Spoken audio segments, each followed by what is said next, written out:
السلام عليكم ورحمة الله وبركاته. اللهم صل وسلم وزد وبارك على سيدنا محمد وعلى آله وأصحابه أجمعين. موضوع النهارده يا جماعة بعيد عن الكورة خالص، بعيد عن أي رياضة. الموضوع اللي أنا هتكلم فيه موضوع يخص مجتمع كامل، مجتمع شرقي احنا اتربينا فيه عن أبهاتنا وأمهاتنا وأجدادنا. ان المفروض ان الواحد يبقى فيه تربية احسن من كده. المفروض ان الواحد بيحترم اللي قدامه.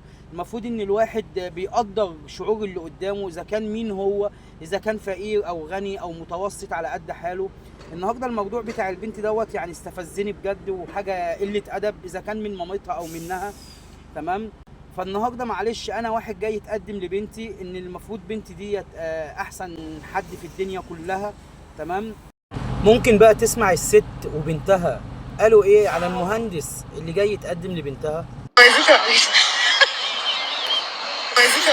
ابوه محاسب يا جماعه، والولد والولد مهندس ميكانيكا،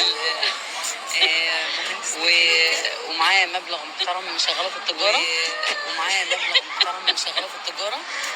وبس مشكلته بقى العيوب بقى ان هو ما عندوش شقه.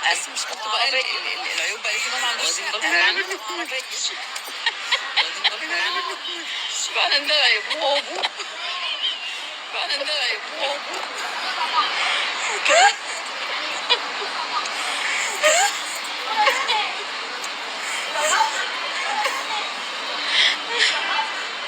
ربنا بحبك، امه ست محترمه جدا، لكن هو ما عندوش العربيه. ابوه معاه عربيه، ابوه معاه عربيه 27 معموله قهوه من ورا، 27 معموله قهوه من ورا. يعملوا في حياته مثلا اذا كان شغل، اذا كان عيشه، هيصرف على بيته ازاي. فكل ده انا بقدر ان انا اعرفه عن طريق ان انا مثلا بسال وبشوف وبتكلم مع الشخصيه اللي جايه لي. والله لقيتها مناسبه لبنتي، اديني بوافق عليها. ما لقيتهاش مناسبه فاديني مثلا بحط مثلا شرط، مثلا اسبوع او 10 ايام. طب سيبنا افكر. طب الكلام ده زي اي بيت احنا دخلناه واي بيت احنا تقدمنا له. تمام. انما النهارده لما تلاقي ست منقبه، ست، خلي بالك بس من كلمة منقبة، يعني أكيد تربية ملهاش وصف.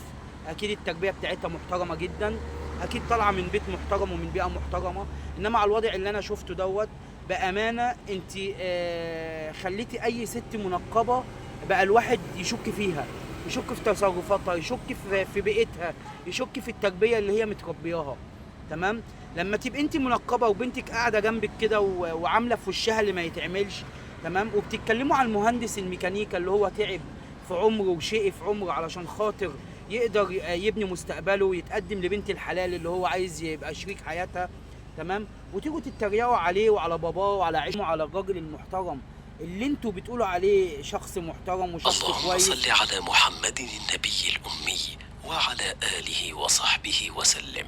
اللي انتوا بتقولوا عليه شخص محترم وشخص كويس، بس ما عندهوش شقة، لا ما عندهوش عربية.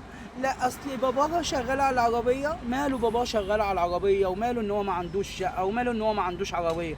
هو احنا ما اتجوزناش كان عندنا كل حاجة يعني؟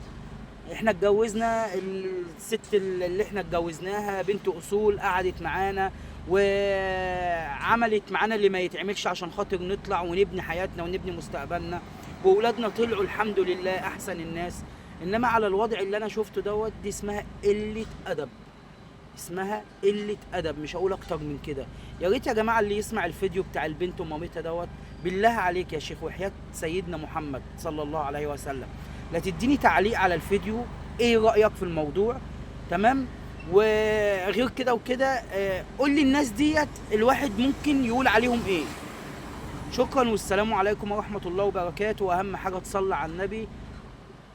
ولو عجبك الفيديو يا ريت ما تنساش الاشتراك في القناه واللايك الجميل.